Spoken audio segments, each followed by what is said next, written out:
Warning: this podcast may contain graphic violence, sexual themes, and bad language. If our language offends you, we apologize, but we do not give a fuck. Be mindful of your kids listening.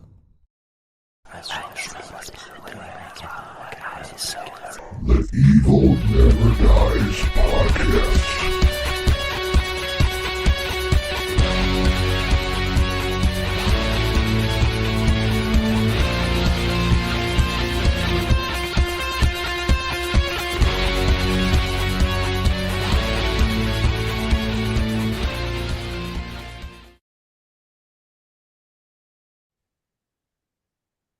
What's up, evil ones? Welcome back to the Evil Never Dies podcast, episode 267. It is 267, and Brett's finally here again. I'm here. I was going to do the show by myself again. I had a kidney stone attack is why I couldn't do the... You've got excuse after excuse after excuse. But God forbid I'm not at a show. Yeah. All right. I like fucking with you. That's about enough out of your lips. Now look, you can see Bela Lugosi in the corner behind me.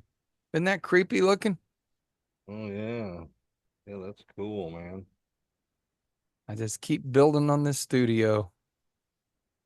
Yeah, it looks good, man. You got it set up cool now. Yeah, I think I'm done. Added some more guys there, or more room for Yeah. your guys, and I keep the Halloween movies just for you.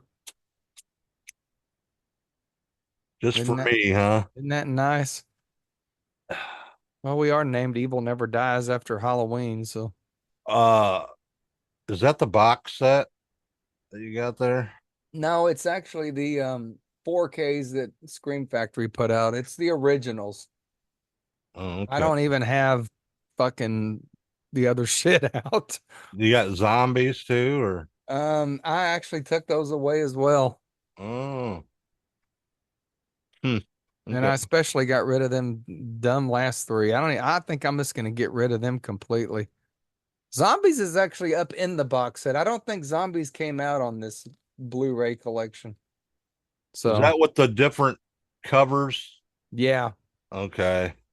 Well, let's just look at Resurrection for say, yeah. Okay, yeah. You know, I used to think this was the worst Halloween movie, but I no longer think that. By far. Resurrection looks like a fucking masterpiece compared to what we've had to put up with the last few years. So yeah, I will never talk bad about Resurrection again. I'm curious to what this TV series is going to be like that's coming out this fall. I have no idea. I'd rather see the Jason TV series, but I think it's being delayed. Oh, yeah. We'll see. We'll see.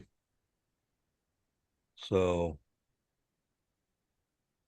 what do you got? What do you got going on? Have you had anything? Nope. No. Good job on the midweek, man. That was a good job on the... Yeah, threw all that together last second, and it seemed to go pretty good. I've learned not to do poison. I'm going to stick with my power metal bands. Yeah. We'll stick with power metal. All right. Tonight, we're doing one that Carl picked. I did pick it. And I have never seen this movie before. Can't believe you've never seen this. Had never seen this before 2 nights ago. Can't wait to hear your comments on it. So tonight we're doing the film Waxwork from 1988. 88. I remember I would rent this from the video store every time it was in stock. Oh, yeah? Literally, and watch it again and again. It was one of my guilty pleasure movies when I was a kid. Do I still feel the same way? We'll find out tonight. Ooh. All right. Waxwork. Comedy horror film written and directed. I don't find it no comedy. It's more campy. More of a dark humor. Yeah, camp. Sort of like Evil Dead 2 or Chainsaw 2. It's Not a very comedy. I hate when people say this movie's a comedy. okay. So we'll take that out of there. Yeah, that'll get edited out all right. Yeah. Written and directed by Anthony Hickox, produced by Staffen Arenberg, cinematography by Jerry Lively, edited by Christopher Sibeli, music by Roger Ballon. Production companies are Pala Pictures Corporation and HB Film Rollin. Distributed by Vestron Pictures. Yes, it was. And I guess they had a hard time even getting it In the distributed by theaters. them. Yeah. Nobody wanted to do it. So, Well, remember, this is whenever the horror movies were starting to fade away slowly in the late 80s. yeah. You know, where were we at on Friday the 13th by 88? Shit, what were we? Probably 6 or 7, probably at Yeah, least. and Halloween 4 and 5. Yeah. 4 and 5 were out, and Elm Street. So we were starting to hit sort of the dark age of horror movies as far as popularity goes. Not necessarily to me, but just far as mainstream, they had started to fall a bit. But they were living very well in the home video market. Yeah. I think that's where they made their money. Oh, they made a lot of money on this movie in the home video market, I guarantee you. Yeah. I couldn't find that info though. I was I like, couldn't either. I looked for it as well. Did not see it. all right, it was released on June 17th, 1988. Has a running time of 96 minutes. Country, United States, English language. Budget was $3.5 million. And it made $808 and $808,000 and 114 for the first week it was out. In disclaimers, it was only in a very limited amount of theaters. Yeah, So so it's not like it was a flop. It just wasn't in theaters. So yeah, it had no way of making money. exactly. All right. Let's see here. Why don't you go over the plot of this, Carl? Well, the beginning of the movie is sort of weird because it shows they're killing this magic guy apparently, and to steal his stuff, and they throw him in the fireplace and set his head on fire. Then he finally gets up and falls back in the fireplace dead and burns. I really don't understand why the movie started that way because it really never explained very well what the hell that meant. But we'll go ahead to the further on. You got these, whether it's 6 high school kids. I guess they were in high school. Were they high school or college? Could have been in college. It didn't really it never really said, but yeah, they're all scheming and talking. well, there was a professor, so it must have been college. It was college. So a little later, 2 of the girls are walking in the neighborhood and they notice this house with the words Waxwork on it. And they're like, oh, we didn't know there was a wax museum, weird location. And boom, somebody appears. One of my favorite actors, by the way, and invites them to the waxwork at midnight. He needs 6 people. No more than 6. No more than 6. So they're all excited and they go tell their friends, we're going to this waxwork at midnight. And they do. And they do.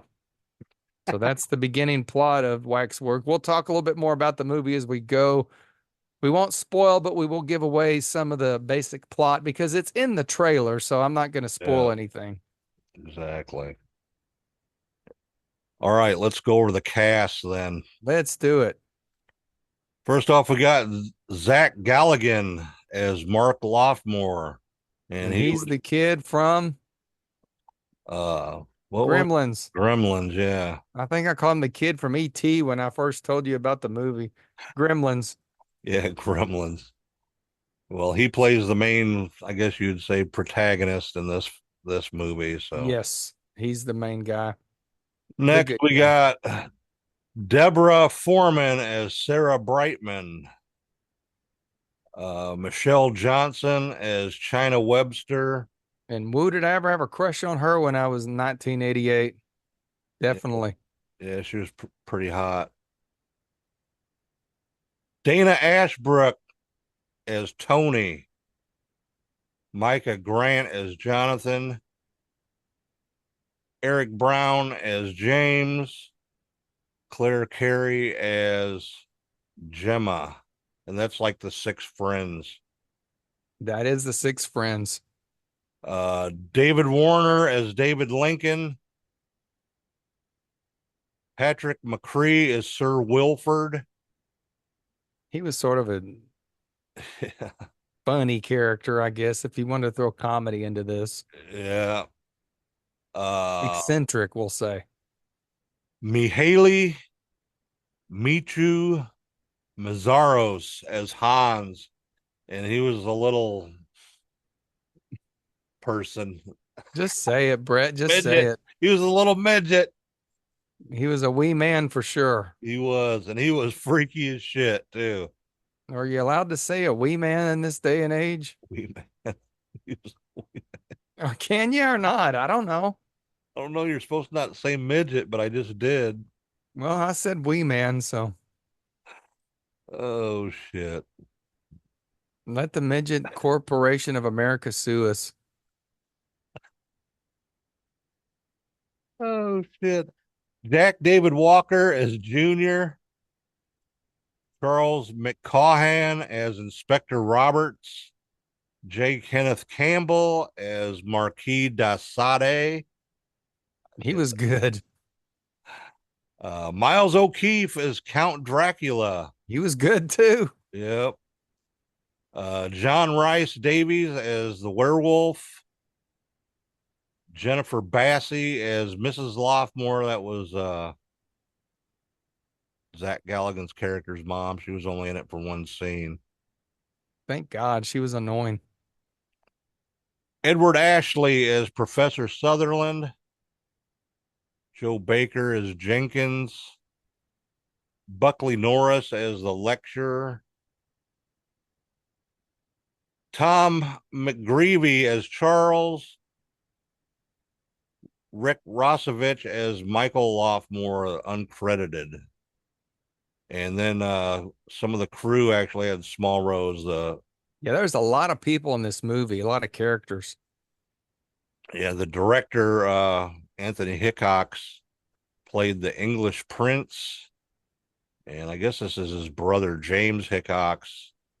He was the assistant editor, was the werewolf hunter's assistant. Interesting. And the director of photography, Jerry Lively, as Sir Wilfrid's butler. And that is the cast for Waxwork. And David Warner plays the primary villain in this. Didn't I say that? Yeah, I'm just Okay. emphasizing I like him. He's one of my favorite actors. Yeah. Probably the best actor in the movie, honestly. And taking nothing away from everybody else. They all did a good job, honestly, in my opinion. Now, one reason why they had trouble selling this movie, Monster Squad was released the year before, and the effects were very similar, and Vestron felt that sort of hurt them from getting this movie in the theaters. So I don't know. I mean, the Wolfman effects are very common of the 1988 era, and I thought they did a good job with it. Yep. But it does look like your average werewolf that was in any other movie. So I don't know. Monster Squad was more of a kid movie. So I don't see how that would have hurt them. But that seemed to be Vestron Video, one of their primary issues, they claim, why they couldn't get this thing in the theaters. I've never seen that either. Well, shit, Brett. Where were you at in the 87, 88? In the Army. Well, there you go. You missed a lot of good movies. We'll do Monster Squad. That's on the list. Yeah, I've seen parts of it, but It's a fun movie. It like I said, it's more of a kid movie, but it's a fun movie. Okay. Yeah, we'll definitely have to do it. Yeah. So I'll talk a little bit before we get too far into the music. Okay. That is where I think the movie lacks. I think the soundtrack was poor, not executed well, and sort of took away from the movie and probably gave it that campy, almost comedy-like feel. I didn't like the soundtrack at all. Yeah, it had that pop Yeah, 80s music. it really took away from the movie. If I give it any grades down, the soundtrack will play a big role in that. So And just like the background music and stuff too, wasn't very noticeable or now well.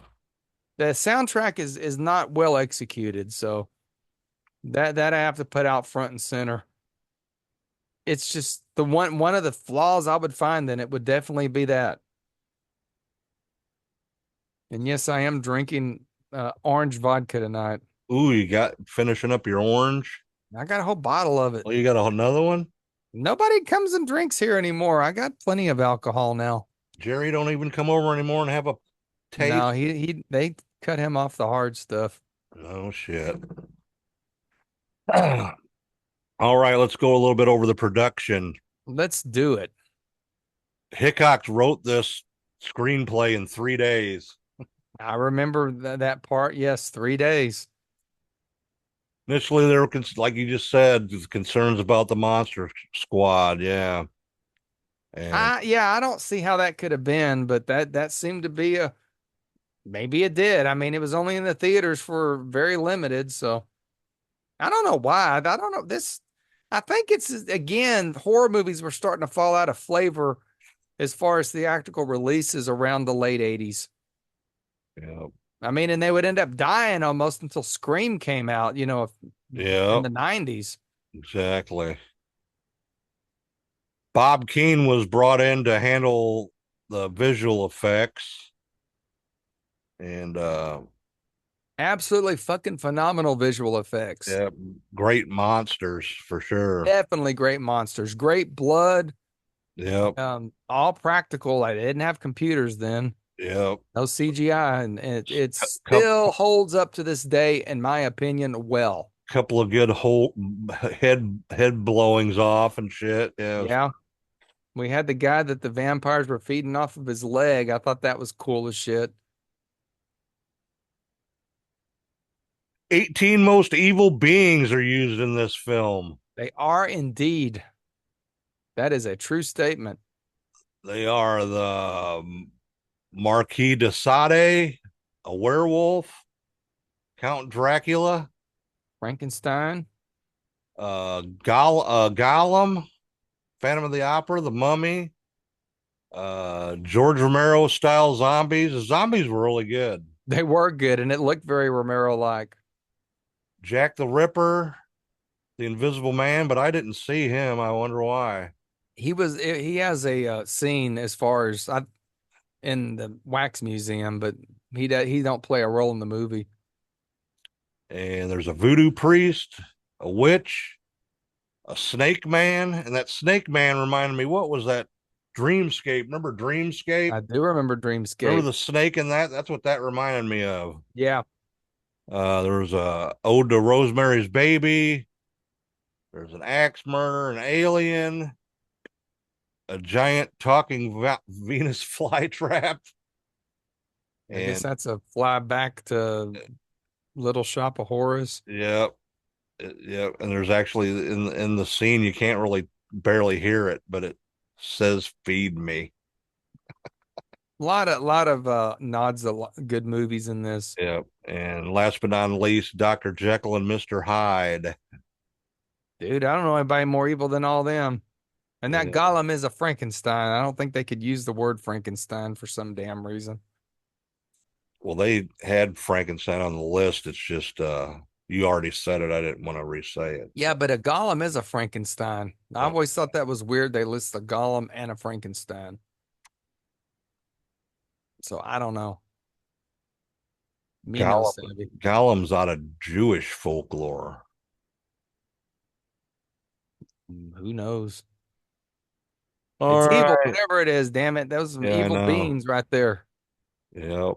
The most evil beings, except for things they couldn't use, like Pinhead, I guess.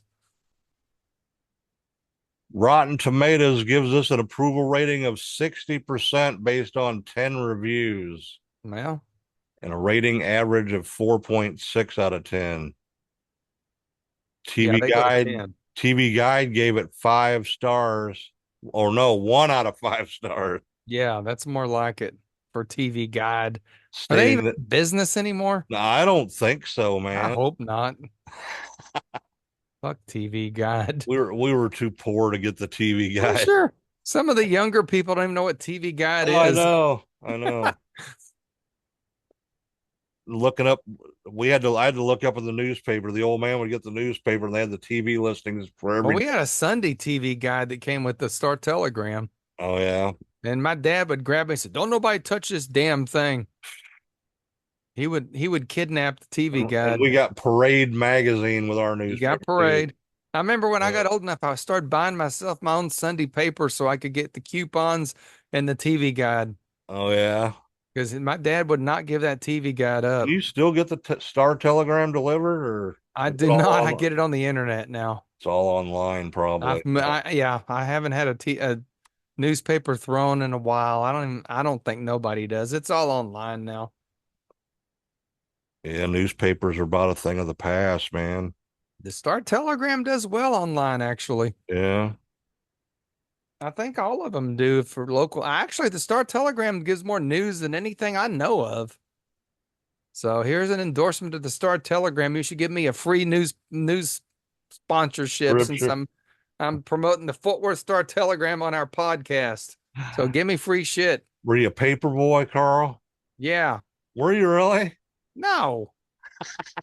I thought you said, well, what you're saying, you're drunk. Paper boy, were you a paper boy? No, I was not a fucking paper boy. I read the newspaper when I was like 2 or 3 years old. I used to clip out stuff out of it. I was told. Oh, that's funny. I had a buddy of mine, his whole family, Excuse me. they were like the paper boys forever in our neighborhood. And it was funny. They would get up early, like 4 o'clock in the morning, and put all them inserts and shit in them papers, and then ride around on their bike delivering papers, man. Nobody delivered papers on bike when I was a kid. It was all by car. This was the 70s. Well, let's get back to the movie. I'm All getting right. myself here. There's actually a comic adaptation of this film, uh, published by Blackthorn Publishing in November of 1988. One is a black and white one shot, and one as Waxwork 3D Special Number 1. Pretty cool, man. So, yeah. Let's see here. I guess we can go over some trivia. Now let's go over the disc, why don't we? All right, go over the disc. So Vestron Video has had many owners over the years, but now they reside with my good friends at Lionsgate. And Lionsgate started putting out a lot of the movies they owned actually under the Vestron Video label. Oh, wow. Yeah, so they haven't done it in a while, but so we have never had Waxwork or Waxwork 2 on Blu-ray before. We only had the crappy DVDs. So they decided to go ahead and give us both in one package, which is pretty cool. We got, the Waxwork here on the front, and if you open it up on the inside, you got the Waxwork 2 right there. So Okay. hard to do this. It's one of those flipper disc. And I've had this for a while, and I've only watched it like once. Yeah, it came Now, out this is the unrated version of Waxwork. There was a edited version that came out with the videotape. And I'm going to tell you what, this thing looks great on Blu-ray.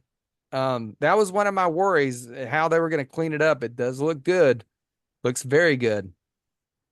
Now, the interesting thing about this, there's a lot of classic, there was like a featurette from back in the 80s, but Lionsgate went in and did like a 3-hour thing on Waxwork 1 and 2, and it's on this disc, and it's really amazing.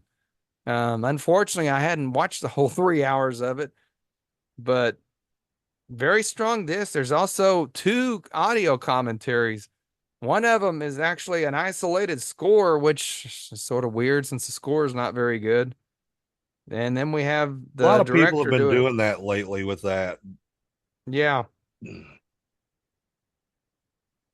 So lots of stuff on the Blu-ray, including Waxwork 2, which is not a very good movie. It was a pretty poor follow-up, but nevertheless, Lionsgate hit it out of the park with this.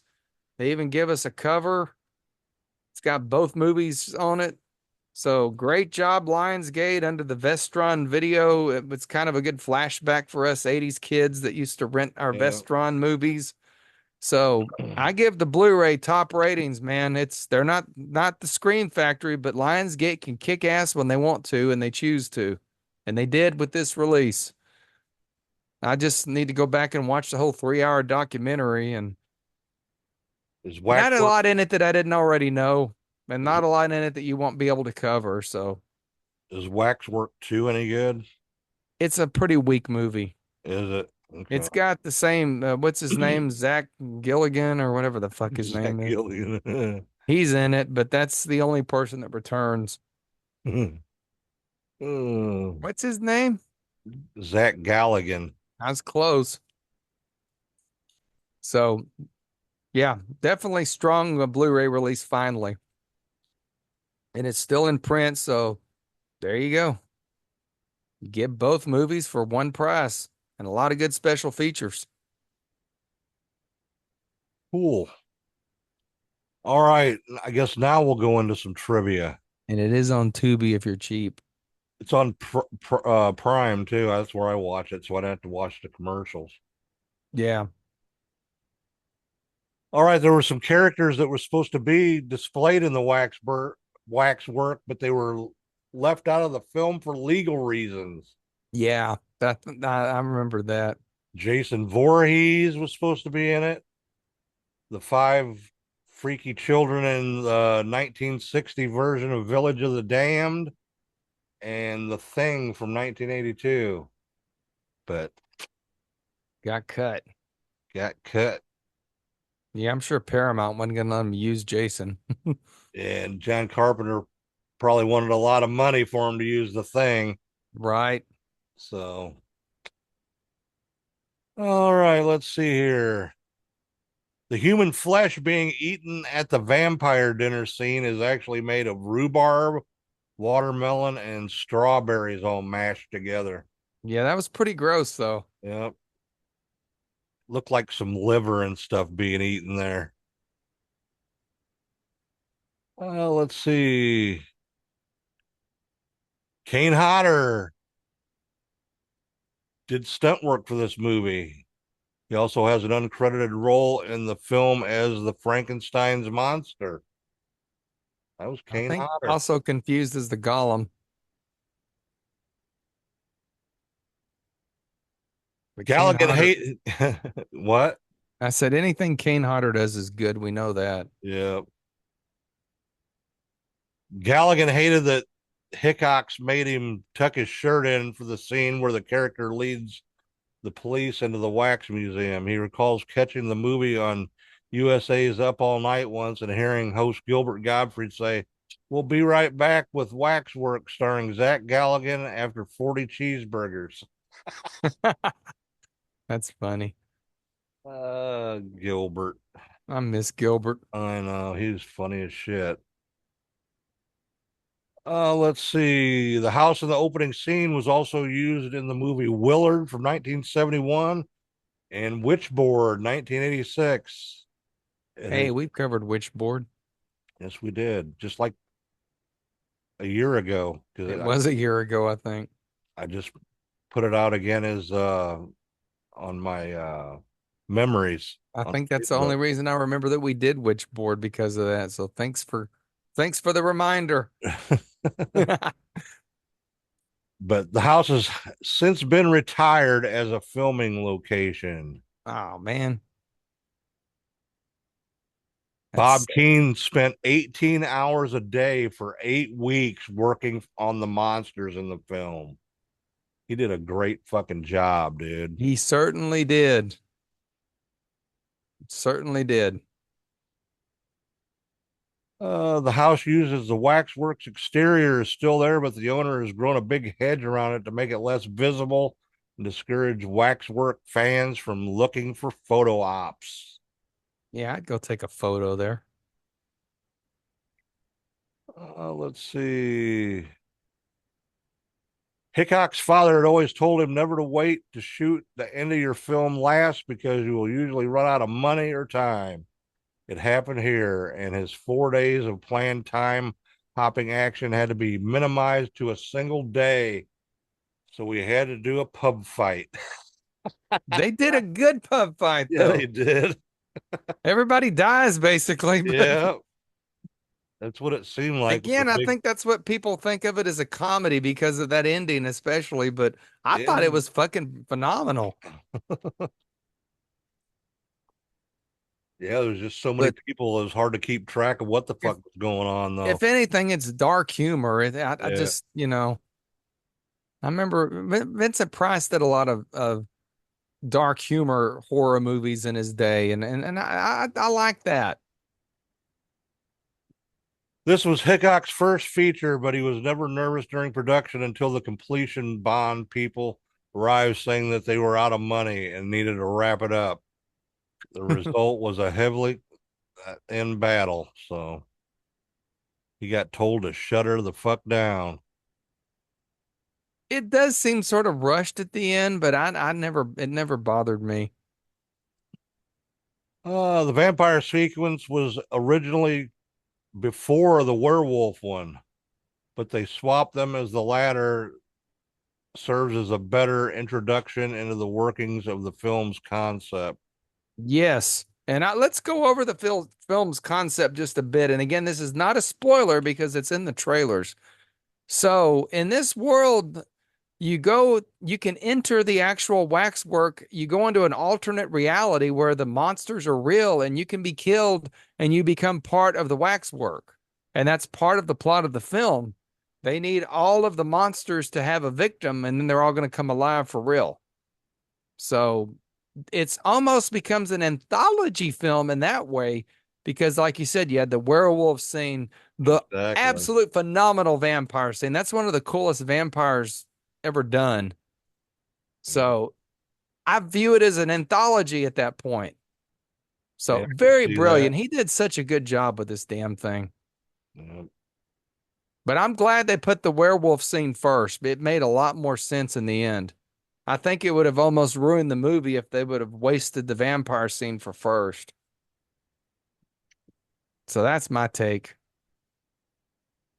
Well, I have to agree with you there. So, Good. during the scene in the basement of the vampire's mansion, crew on the set said that it was the bloodiest thing ever put to the screen. But about half of it was cut out by the Motion Picture Association of America. Of course it was. So, Now it's all on the Blu-ray is unrated. yeah. I already went over that. Let's see here. Karen Schaefer, who was the lady zombie in the graveyard sequence, was actually the secretary of executive producer and fellow zombie Dan Ireland. Everybody got to play in this movie.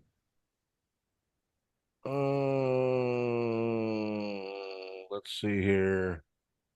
Oh, in the audio, I don't know if you heard this in the audio commentary. Uh, Anthony Hickok and star Zach Galligan. Hickok revealed that due to the actor's limited availability in his schedule, David Warner, who plays the Waxwork owner, had to film all of his scenes for the movie in 2 days. I Shit, did not know that. he was in a lot of the movie too, so Yeah, he was. that's a lot of scenes for 2 days for sure. What about the wee little German guy? I don't know. I guess well, might get to him That here, guy but freaked you out, didn't he? yeah, he was creepy as shit, man. He was sort of funny too, the way he flipped his hair and shit. I could probably do that as long as my hair's Eh. cut. I'm not messing with it. I finally got it to where it ain't curling. At about the 1 hour and 8 minute mark, Patrick Tantalo said that the zombie sequence was filmed in one night in Griffith Park, which if you know Los Angeles, that's where the observatory is, and Los Angeles Zoo's there. As they only had one night to film the scene where the severed zombie hand grabs Mark Zach Galligan on the wrist, was filmed in reverse. Interesting. Yeah. I'm not gonna say nothing about the hand. No. Sort of a nod to, I guess, Adam's family or whatever, maybe a little bit Bang, maybe. thing. Yeah. Well, then Evil Dead 2 would have a hand here soon, too. Oh yeah. All these movies came out at the same time, basically. Same year. Yeah. Deborah Foreman and Anthony Hickox were dating during the making of this movie. They had what Hickok describes as a messy breakup prior to filming. Oh, no. So she declined her offer to reprise her role in Waxwork 2, Lost in Time. That makes sense then. Yeah. Makes sense. I was wondering why she wasn't in that. In the original shooting script, the Cage Cobra Man circus freak was supposed to be a werebeast, and the man in the iron mask was supposed to be one of the exhibits. I think it was better Okay. with the Cobra Man was cool, I thought. Yeah. Michael Gough, Sir Christopher Lee, Peter Cushing, and Donald Pleasance were all possibles for the cameo role of Sir Wilfrid. The only one I could see pulling it off would be Vincent Price. Yeah, he would have done a good job too, but was he still alive in 88? Yeah, I think he was still Yeah, alive. he was alive in 88. Like He we said, wasn't. the movie producers were turned down by every studio they approached, including Vestron. But the company's head uh, read the script, he reversed the decision and made it a Vestron production. So Well, good for him. evidently he liked it. Vestron was sort of the Sometimes it's early. good. Sometimes it's good to go straight to the top. It is, yeah. This Definitely agree. This was the final acting project of Edward Ashley before his death on May 5th, 2000. So he didn't do nothing for a while. The Michu Meseros, who plays the butler Hans, is also featured on the album cover for the Doors' Strange Days. That's an interesting note.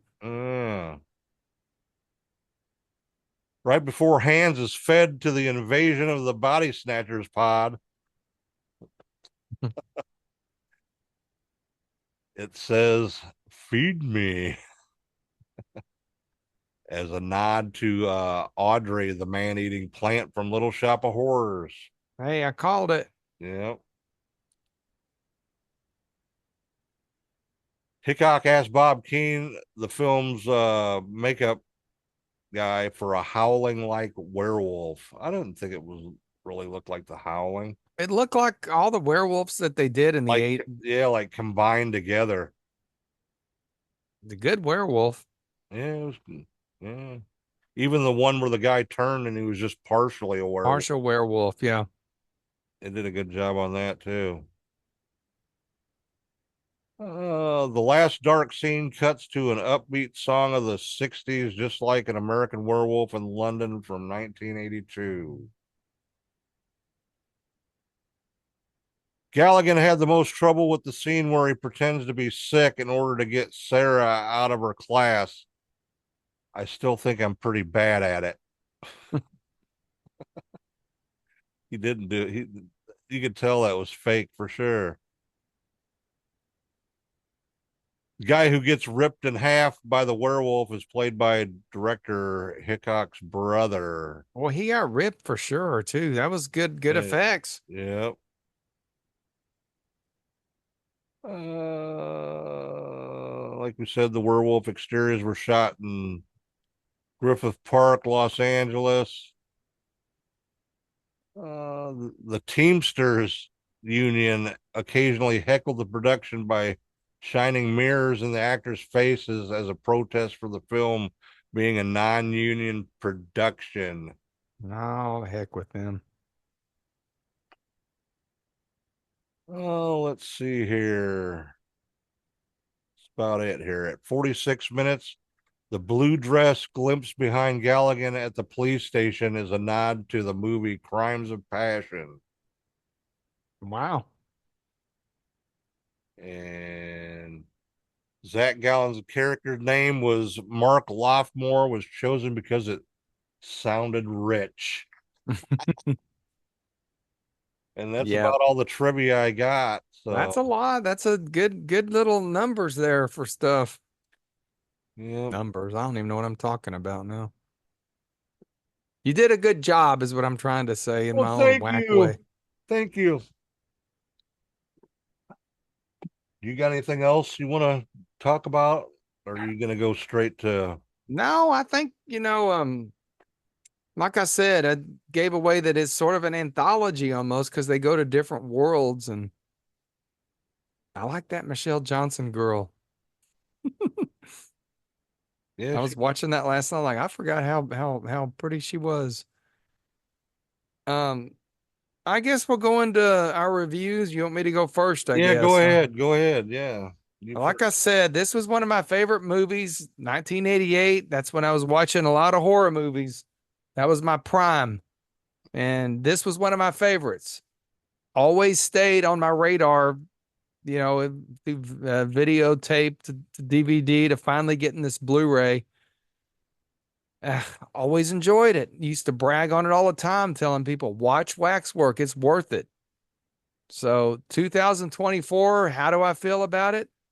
I feel exactly the same way. I still love this movie. Like I said, that soundtrack's a little hokey, but other than that, I love this movie just as much as I did in 1988. It's a guilty pleasure movie for me. I can't find much wrong with the movie. Excuse me, except for that kind of whack soundtrack. It's unique. It's different. It has all the cool monsters. The actors are great in it, and the special effects are phenomenal. So I love Waxwork to this day. What am I going to rate this thing? Get this, 4.5. Proudly. Taking that that half off for that soundtrack, huh? That's the only thing I can find I don't like on this movie is that soundtrack. Love the movie to death. Do I recommend this movie? Hell yeah, I recommend it. I think you need to buy this Blu-ray right now, everybody. Give Lionsgate some love. And I'm going to watch Waxwork 2 again here soon just to see if it's as bad as I remember it. Disappointing, not bad. Let's put it that way. It's hard to follow up a movie like Waxwork. The sequel can never be as good in this case, and it wasn't. And like you said, they changed the girl out, but now I know why, because the director and her were a thing. Boning. And they weren't boning no more, so she left. Yeah. So that's what I give it. Okay. 4.5. Highly recommend. Still one of my favorite movies. It's probably in my top 10. Really? Okay. You know what it reminds me of? Fright Night. In a way, yeah, I can see that. It's got the same quirky kind of black comedy, if you want to call it that Fright Night had. Yeah. Kind of bubbly heroes, dumb, goofy, but still heroes. Yeah, I kind of put this with Fright Night a lot. Very similar movies, in my opinion. Both done really well. Okay. Well, Yeah. Now your I don't turn. believe I'd never seen this before. I don't believe you had either. I started watching and I was like, I have never seen this before. And like I said, I was in the army when this came out. Well, I was actually just getting out of the army, but I didn't have time to. Sit around and watch a horror movie. Remember, out Yeah, 88, I was in high school still. So yeah. So, uh, started out. I was like, what the fuck? what the fuck is this? Why is this guy's head burning in the I know that part fireplace? is I would give it some points off just for the beginning because it doesn't really explain very Well, well why wasn't that the it was Zach? his grandfather. It was his grandfather or his father. His grandfather, I believe. Okay. But it don't make And a lot of sense. wasn't he like the head of that group though? Of the guild, yeah, the It- Monster it- Hunter Guild. yeah, yeah. So Yeah, it doesn't explain it well in the movie though. yeah, That like part, what, the like beginning is not very good. exactly like what monster killed him or who killed him or what, you know. So, Yeah, uh, but it actually got better as it went it along, does get better. Yes. and the special effects, man, I was really surprised for 1988. You know, They're great, man. high quality special effects for Some of sure. the best for that time frame. Yeah, exactly. It, you know, rivals some Nicotero stuff, you know, that It was done does. back then for sure. So, uh, like you said, the score wasn't very memorable at all, except for It hurt the movie, if anything. the poppy 80s types music, bubblegum stuff that Well, it was I, 1988 though, to oh, give them a little bit of a devil their due. yeah, so I'm not a big fan of that. So, all around, it was a good movie. I actually enjoyed it being the first time I actually watched it twice. I watched it a second time to go back to see if I could see anything that I missed in the first time I watched it. You probably missed a lot. There's a lot in this movie. Yeah. I noticed more of the detail of the creatures. I looked for that the second time too. And just in that, I'm gonna give it a 4 for sure. Yay! I didn't think you'd give it that high. Yeah. The I, way you were talking on I don't text know if yesterday. I don't know if I'll ever watch it again, but it was good. Maybe like on a rainy Saturday 5 years from now. You know, one of them type The things. vampire scene in that movie is one of my favorite vampire scenes of any movie there was. I could almost have made a whole, if I was doing, I could have made a whole movie around that. So different and unique. Yep. Yep. Plus, it had the girl I liked in it. So there you go. Oh, look her up on Facebook. See if she's on Facebook. She's probably only 60. What?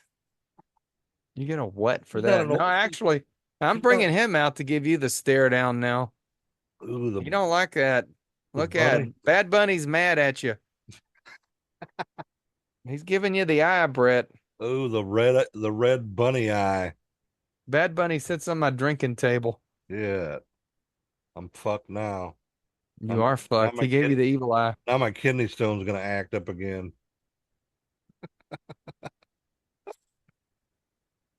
Oh, all right. Well, you got anything else you want to add or? That is it.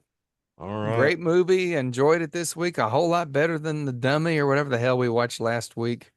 the dummy. No, What that's was it called? magic. Oh, That's The what Dummy is the Twilight Zone episode. Anyway, That's what Scarlett calls me is the dummy. Now I sent you that made me video. snort. I sent that video to Juliet, and she watches it all the time and calls me a dummy now. So Oh, thank, Lord. thanks, Miss Scarlett. Well, you tell Juliet that Bad Bunny will come after her if she ain't nice. I think he's the new mascot of the Evil Never Dies podcast YouTube show here.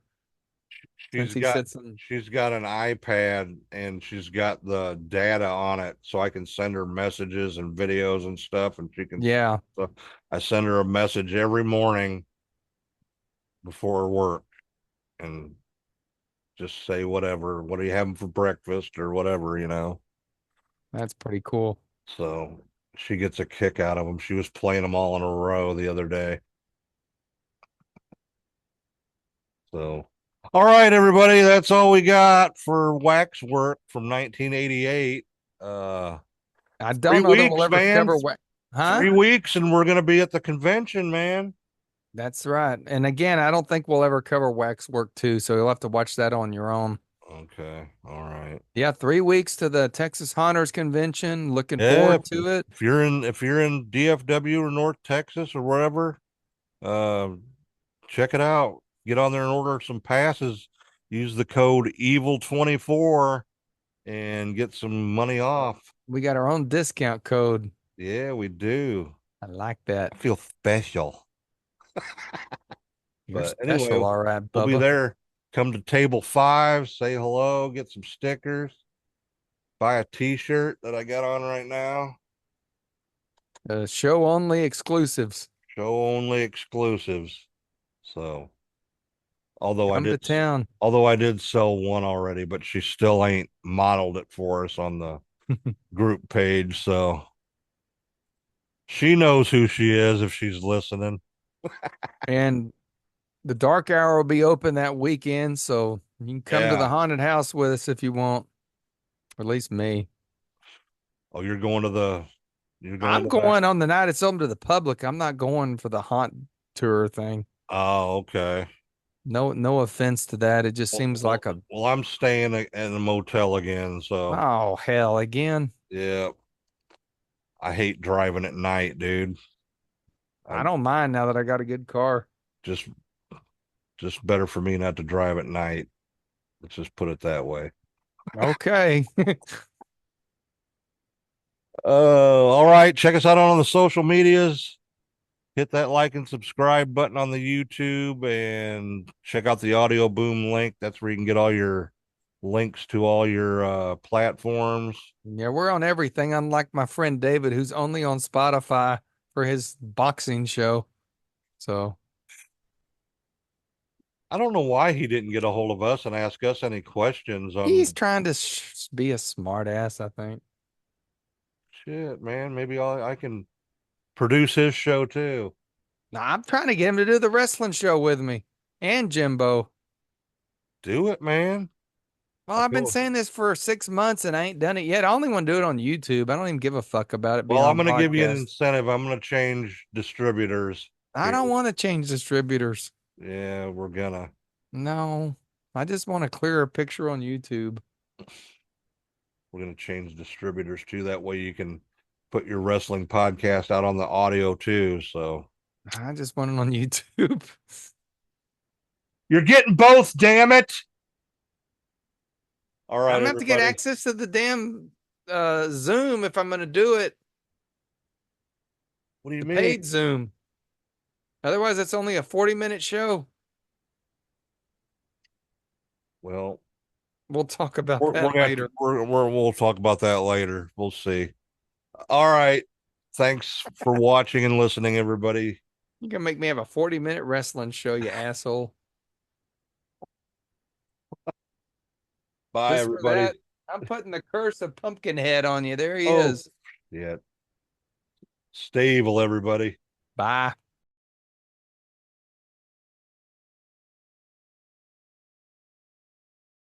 It's 11:45. Let's go. Imagine, if you will, an exhibit in fear. It looks a little spooky, boys. You think we should do this? A place that appeals to your deepest and darkest fantasies. Ooh, scary. Your fascination with ghosts, monsters, and the many unearthly elements of the supernatural. Welcome to the Waxwork. Look. Now this is killer. Enjoy. Wow, the glasses from Nutty Zombies from Hell. Lose yourself in it. Would you like a closer look? Really? But whatever you do, Don't step over the rope. Welcome, my dear. We thought you were too tired to join us. All right, I'm hypnotized. Hey, not so fast. Relax. Put on a cup of coffee. We'll talk about it. I want out of here, Sarah. I'm serious. Getting scared? Do I get a pretty woman in my illusion? No. No, I get a dork. It isn't real! Bravo! What the hell did you kill him for? He'd have been perfect!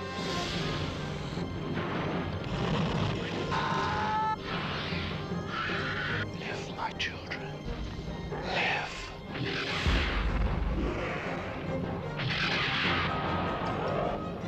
Hit me! We still need 2 more! Vestron Pictures welcomes you into a new dimension in terror. Waxwork,